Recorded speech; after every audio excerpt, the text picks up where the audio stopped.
But I noticed some of the links you made then are still being used today with combined exercises and the Typhoon Force out there. So it's nice still that we have some influence up against the Russian border. Well, I mean, this is well after my time, but Russia has re-emerged. Russia at the time was not viewed as a threat. The strategic circumstances have changed very considerably since 20 years ago, well, more than 20 years ago now, when I was doing my NATO job, and Russia is looked upon as a potential threat. And there are various areas that feel very heavily under threat, like, for example, the Baltic republics, Bulgaria, Romania, down in the southeast and so on. And so NATO shows its determination, as it were, to face up to the Russians down there by doing air policing and so on. And the Royal Air Force is very much part today of that air policing effort.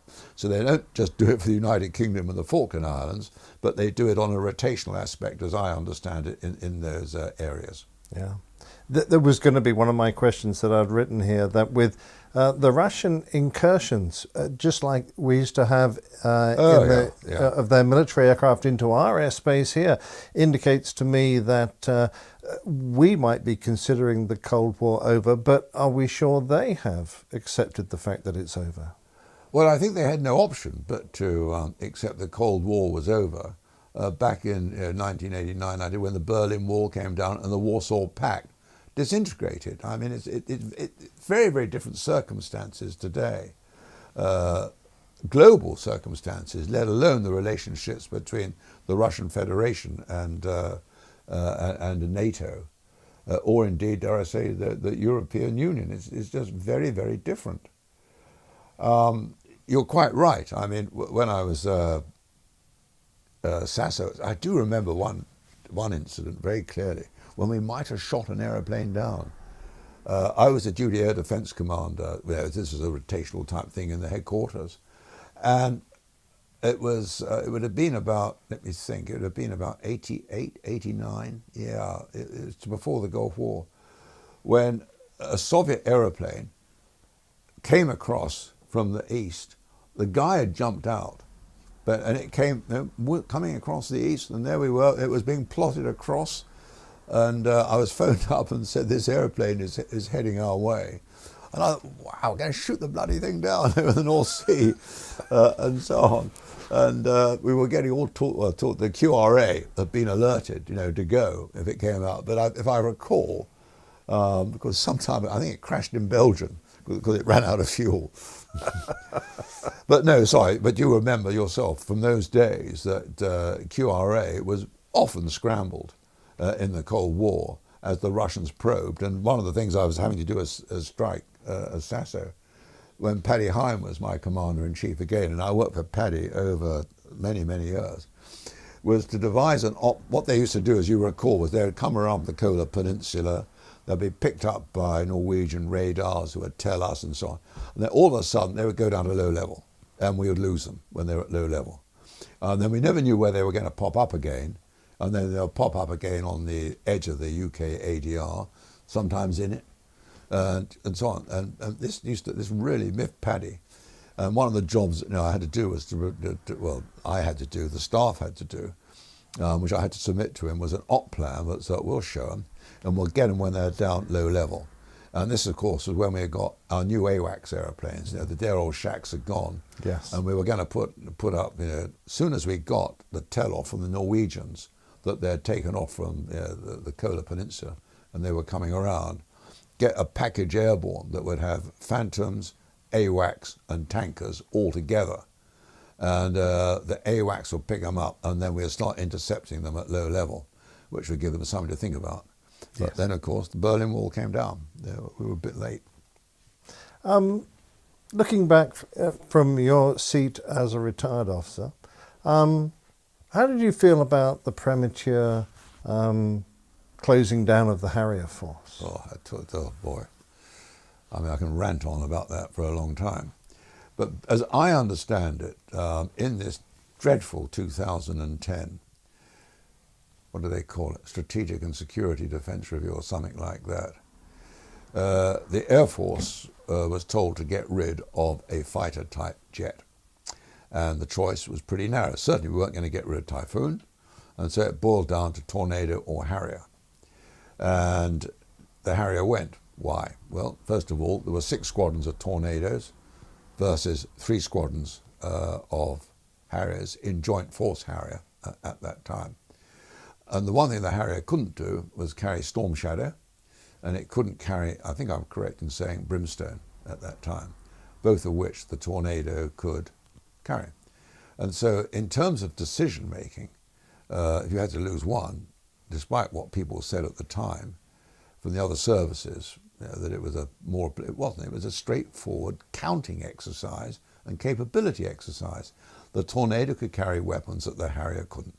Harrier might have been, God's gift to particularly the army out in Afghanistan at the time, in terms of close air support or covering them from high level. But no, it had to be the Harrier that went, if you were going to agree to that. Well, I've still got a couple of chums in the US Marine Corps from yesterday, and they thought when they got the whole lot, not just the how many was it, 70 GR9s or whatever the number was, plus all their spares backup for an absolute knockdown price. They thought Christmas had come twice that year. And there we were. We knew these carriers, were going to be built, and that's another story, how they transmogrified from 30,000 ton ships to 40,000 ton ships into 65,000 to 70,000 ton ships is not anything, I know I have my own views on it, but how that happened, I haven't got a clue. But they have no aeroplanes to fly on them. And surely the sensible thing would have been at least to retain a percentage of that force, put them into mothballs or whatever, and to bring them out again when these ships came. So you actually had something to operate off them, in the early days or whatever. So I just think it was one of a raft of dreadful decisions that were made at the time. I really do. Interesting. But I talk as a retired officer, of course, and I'm not conversant with all the facts that led to the decisions to be made. Don't worry, I've talked to Sir Glenn about it. Oh, you have? Yes, he's on the record. I'm sorry to jump about. I hope my story is roughly in tune with what he told you. Exactly in tune. It's almost like you'd spoken to it at dinner a couple of days ago. Sorry, leaping back to your, we had you in NATO, and now you're taking up the most senior post in the Royal Air Force as the Chief of the Air Staff. Chief of the Air Staff. I do apologise. It's been a few years for me as Chief of the Air Staff. I imagine your most difficult job at that time was trying to raise the morale in the Air Force, which had been beaten down through cost cutting and all the various measures taken to shrink the Air Force. And yet you were coming to this from quite a few years outside of the Air Force in NATO. How did you face that? How hard a job was that? Well, I mean, the very first thing one had to accept, I mean, I took over in April 97. What, couple of weeks, 3 weeks before the general election, that soon after I took over, there was going to be a defence review of some sort or the other. And I thought at the time, well, and I'm going to have to learn pretty quickly about what the Air Force is like at the moment. So apart from the briefings, that I had in the Ministry of Defence and with the Commanders-in-Chief and so on, I was doing some pretty rapid moving around the Air Force. And morale was described to me at the time by the then Commanders-in-Chief as on the cusp. It was, like that. And there were things that you could do. I mean, I remember, I'll just give you one example. Well, I'll give you 2 examples. I remember going up to Lossiemouth, which was the home then basically of the Tornado Force, majority of the Tornado squadrons, if I remember, up there. The GR squadrons, not the F3s. And I remember meeting 4 pilots at a lunchtime, pre-lunch type gathering. They'd all fought in Gulf War I. I then discovered that they were all going to leave the Air Force, PVR, premature voluntary retirement, and they were all in their mid-30s. Since Gulf War I, and we were now talking 97, they had done 13 further deployments out to Ali al-Salam on Southern Watch. They were all married to professional women who had their own careers to follow. They all had young families, and there they were stuck up, in the north of Scotland at Lossie. And they had decided, that as there was no forecast at all of a reduction in the operational pressures that the force was having to sustain, that, well, they said, well, we're going to go. And they were very, very apologetic about it. And I said, there's no need to apologize. You've done your duty. And if that's what you've decided, I absolutely understand the reasons. And you go with my thanks for having done a very good job while you've been in the light blue. And I think that letting people understand that you understood why there was a retention problem, in a sense, wasn't going to solve the problem, but at least it might, how can I put it, make people think twice, well, perhaps it might be worthwhile staying in the Air Force. And another place I went to, I was talking to a whole lot of technicians, and these were avionics guys. They were all junior technicians, all looking very downcast. And I said, what's wrong with you guys? And they said, well, there's absolutely no promotion in our trade. We've been told there ain't going to be any promotion for some time to come. So I said, well, I'm going to have a look at this. And when I went back to the ministry, and I then got hold of the then Air Member for Personnel, and I said, is this true?